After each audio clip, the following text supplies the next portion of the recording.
तुम में से कई ऐसे बच्चे होंगे जिनके मेनली 400 से 500 के बीच में अटके पड़े होंगे नंबर, और वो सिलेक्शन के दायरे में नहीं, ऐसा नहीं है, वो सेलेक्ट हो सकते हैं इस साल, बट उन्हें इन 15 दिनों में मेरे इस फॉर्मूले पर, मेरे इस तरीके पर काम करना होगा। मैं कह रहा हूँ 7 दिन काम कर देखिए, अगर नंबर नहीं बढ़े तो मैं गारंटी देता हूँ तुम मेरी स्ट्रेटेजी देख के ही बोल दोगे कि वाह भैया क्या तरीका बताया। सुनिएगा मेरी बात। Hello everyone, once again welcome back to my YouTube channel. I am Sudhanshu, currently 3rd year MBBS student at government medical college, and 2023 में मैंने नीट और जेईई दोनों ही एग्जाम को बहुत बेहतरीन रैंक के साथ क्रैक किया है। और आज की ये वीडियो शायद इस बचे हुए समय की सबसे इंपॉर्टेंट वीडियो होने वाली है, जिसके अंदर मैं बात करूंगा how to increase marks in mock test. यहां से मैं जानता हूं तुम में से कई सारे ऐसे लोग होंगे जिनके मार्क्स 300, 400, 500 या फिर 600 इनके आसपास अटक गए होंगे, बट आज की इस वीडियो में मैं ऐसा मेथड बताने जा रहा हूं जो आई एम 100% श्योर कि तुम में से किसी ने कहीं नहीं देखा होगा।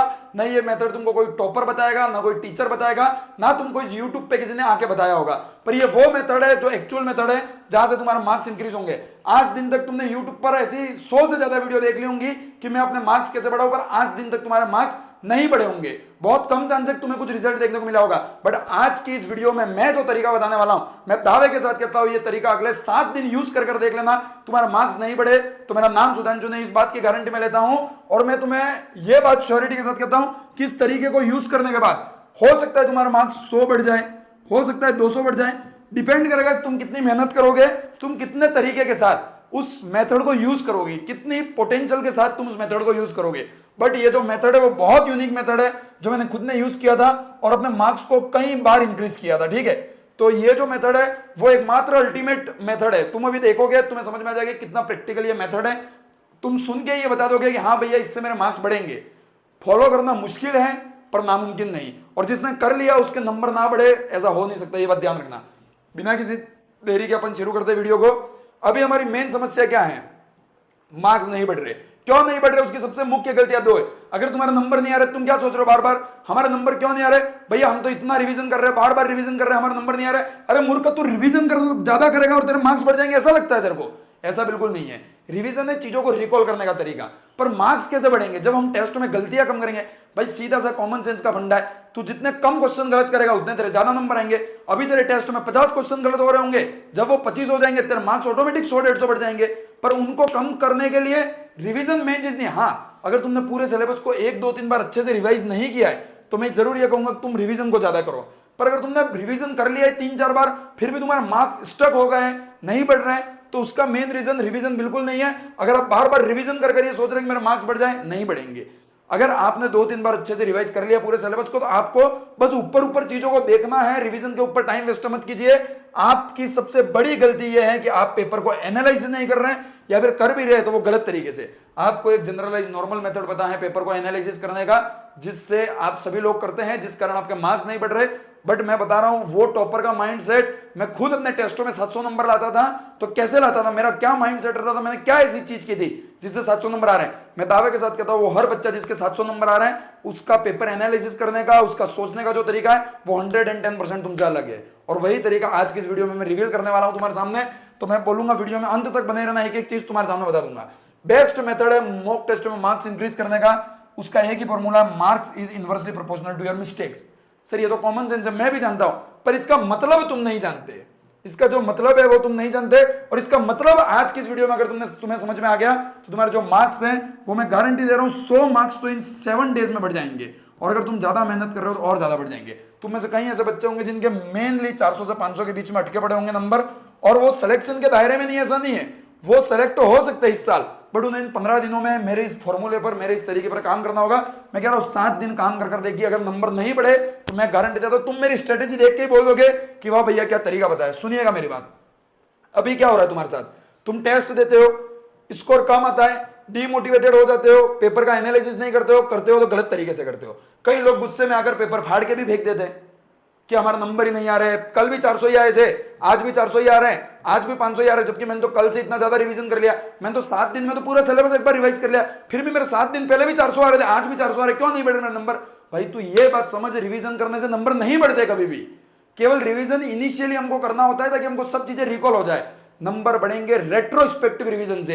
ये सबसे इंपॉर्टेंट लाइन इस वीडियो में मैंने कही, रिवीजन करने से नंबर नहीं बढ़ेंगे, नंबर बढ़ेंगे रेट्रोस्पेक्टिव रिवीजन करने से। और कैसे होता है वो रेट्रोस्पेक्टिव रिवीजन, वो मैं तुमको सिखाऊंगा। और वो ऐसा रिवीजन है जो अगर तुमने एक बार किसी एक टॉपिक का कर लिया तो तुम वो टॉपिक कभी नहीं भूलोगे, ये बात की मैं गारंटी लेता हूं। How to analyse mock test, कैसे करना है मॉक टेस्ट का एनालिसिस समझिएगा।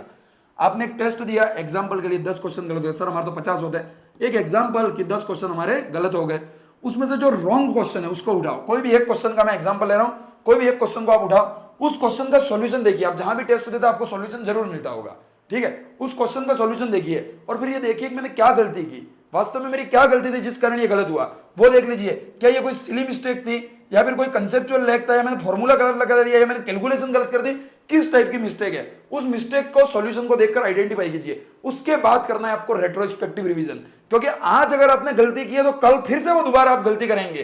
तो आपको क्या करना है, जिस भी टॉपिक से आपने गलती की उस टॉपिक को दोबारा जाकर पढ़िए और उस टॉपिक की दोबारा प्रैक्टिस कीजिए। मैं गारंटी कहता हूं जो क्वेश्चन आप देखो, अपन क्या करते हैं रिवीजन कर फिर टेस्ट देते हैं। मैं बोल रहा हूं रेट्रोस्पेक्टिव रिवीजन कीजिए, उल्टा रिवीजन कीजिए, टेस्ट दीजिए, जो गलत हो रहा है उसका रिवीजन कीजिए। मैं गारंटी के साथ कह रहा हूं तुम्हारे नंबर कैसे नहीं बढ़ेंगे। मैं एक एग्जांपल के साथ समझाता हूं।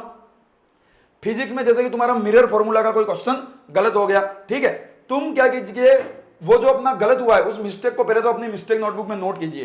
एक कॉपी बना लो जिसमें नोट करो मिस्टेक नोटबुक कि मेरा क्वेश्चन नंबर 45 जो है मेजर टेस्ट 1 में वो गलत था, जिसके अंदर पूछा ये था, मैंने ये लिख दिया, और अपनी भाषा में लिखो कि तुमने क्या गलती की, क्या सिली मिस्टेक थी, कैलकुलेशन गलत थी, उसको लिखो। उसके बाद तुम अपने क्लास नोट्स को दोबारा जाकर खोलो, उस क्लास नोट्स के अंदर मिरर फॉर्मूला के जितने भी फॉर्मूलाज लिखवाए, जितने भी कंसेप्ट लिखवाए, उनको एक बार दोबारा अच्छे से रीड करो। तुम जब उनको दोबारा रीड करोगे तो तुम उसको रेट्रोस्पेक्टिव रिवीजन कर रहे हो, जो तुम कभी नहीं भूलोगे जीवन में, क्योंकि तुम्हें याद रहेगा हाँ मैंने ये गलती की थी, अब ये मुझे दोबारा नहीं करनी। और फिर उसी को अगेन रीड कर उसके 2 से 4 क्वेश्चन सॉल्व कर लो, जैसा टेस्ट में पूछा गया था। जिस टाइप का क्वेश्चन तुमने गलत किया ऐसे 2-4 क्वेश्चन और प्रैक्टिस कर लो। आई एम 100% श्योर तुम्हारा वो क्वेश्चन दोबारा गलत नहीं होगा, इस बात की गारंटी मैं लेता हूं। पर तुम्हें करना पड़ेगा। एक और एग्जांपल बायोलॉजी का भी मैं लेके समझा देता हूं। जैसे कि बायोलॉजी है, मान लो कि रेस्पिरेशन के अंदर जितनी भी अपनी कैपेसिटीज हैं उनमें से कोई क्वेश्चन गलत हो गया तुम्हारा, उसमें से कोई भी एक क्वेश्चन गलत हो गया, नॉर्मल बात है। बट अब हम वापस ये देखेंगे कि अच्छा वाइटल कैपेसिटी इतनी होनी चाहिए थी, मैंने इतने पे टिक कर दिया इसलिए मैंने गलत हुआ। तो तुम ये देखो तुम्हारी मिस्टेक क्या, वो नोट करो, फिर तुम जाओ एनसीईआरटी के अंदर, तुम्हें पता पड़ गया कि वाइटल कैपेसिटी से मेरा क्वेश्चन गलत हुआ है, तो एनसीईआरटी में वो वाला जो पोर्शन है जहां से तुम्हारा गलत हुआ उस पैराग्राफ को मार्क कर दो हाइलाइटर से, पेंसिल से, पेन से, ताकि जब अब मैं एनसीईआरटी रिवाइज करूं तो मुझे पता होना चाहिए कि ये पोर्शन जो है वो मेरा पर्टिकुलर वीक है, इससे मेरा क्वेश्चन गलत हो चुका है, अब मुझे दोबारा नहीं करना। और क्या करो, उस पूरे पैराग्राफ को मार्क कर एक बार दोबारा अच्छे से पढ़ लो कि वाइटल कैपेसिटी क्वेश्चन गलत हुआ था। एक काम करता हूं, रेस्पिरेटरी सिस्टम की जितनी भी कैपेसिटीज दे रखी है उन कैपेसिटीज को मैं दोबारा रीड कर लेता हूं, उन कैपेसिटीज को मैं दोबारा समझ लेता हूं, तो अब कैपेसिटी से आने वाला कोई क्वेश्चन मेरा गलत नहीं होगा। इस तरीके से जैसे कि अगर तुम एग्जांपल के लिए 25 गलतियां एक टेस्ट में कर रहे हो, ठीक है, टोटल तुम 10 टेस्ट किसी कोचिंग के दे रहे हो, 250 गलतियां की, 100% देखो कोचिंग वाले तो हर टेस्ट में नए टॉपिक से क्वेश्चन बनाएंगे, बट नीट में तो ये जो 10 टोटल टेस्ट है उनमें जिन टॉपिक से क्वेश्चन पूछे गए वही टॉपिक से तो क्वेश्चन नीट में पूछे जाएंगे। ऐसा थोड़ी नीट में पूरे ऐसे क्वेश्चन आ जाएंगे जो टेस्ट हैं। मैं दावे के साथ कह रहा हूं, तुम जिस भी कोचिंग की टेस्ट सीरीज फॉलो कर रहे हो उस कोचिंग की टेस्ट सीरीज में जिस टॉपिक से क्वेश्चन पूछा है वही नीट में तुमको दोबारा देखने को मिलेंगे, ये मैं गारंटी के साथ कह रहा हूं, तुमको मेरे साथ हुआ ऐसा, ठीक है। तो तुमको वो मिस्टेक नीट के अंदर रिपीट नहीं कर रही हो, तुम नहीं करोगे अगर तुमने इस तरीके से एनालिसिस किया। तुम रेट्रोस्पेक्टिव रिवाइज करोगे, नीट में वो क्वेश्चन देखते तुम्हें याद आएगा, अरे भाई वाइटल कैपेसिटी का मैंने ये गलत किया था, अब मुझे ऐसा नहीं करना, तो तुम वो गलत नहीं करोगे। और जब तुम्हारी मिस्टेक कम हो जाएंगी तो ऑटोमेटिक नीट में जो तुम स्कोर लाना चाहते थे वो स्कोर तुम्हारा आ जाएगा। और अगर तुम 10 से ज्यादा मॉक टेस्ट दे रहे हो, 2 या 3 कोचिंग के अलग अलग टेस्ट दे रहे हो, तो तुम 7 दिन में ये देखोगे कि ये 4 पेपर थे जिनके अंदर 25-25 मिस्टेक थी, टोटल 100 टॉपिक जो है वो मैंने रेट्रोस्पेक्टिव रिवीजन कर लिया है। अब इन 100 टॉपिक से आने वाला क्वेश्चन मेरा कभी गलत नहीं होगा। तो फिर तुम देखोगे कि 8वें टेस्ट से अपने आप तुम्हारी गलतियां कम होने लगी है, क्योंकि हर टेस्ट में नया क्वेश्चन बनेगा नहीं। आज वाइटल कैपेसिटी का गलत हुआ, 7 दिन बाद वाइटल कैपेसिटी से फिर क्वेश्चन पूछेंगे, तब तो अपना गलत नहीं होगा नहीं। तो धीरे धीरे कर इस तरीके से तुम्हारी गलतियां कम होंगी, नंबर बढ़ेंगे। और यही एक तरीका है मार्क्स बढ़ाने का। ऐसा बिल्कुल नहीं होता कि आप ज्यादा रिवीजन करें और आपके मार्क्स बढ़ जाए। एक मात्र तरीका जो है वो यही है, और ये जो तरीका है वो बहुत सीक्रेट है, जो मैंने आपके साथ शेयर किया।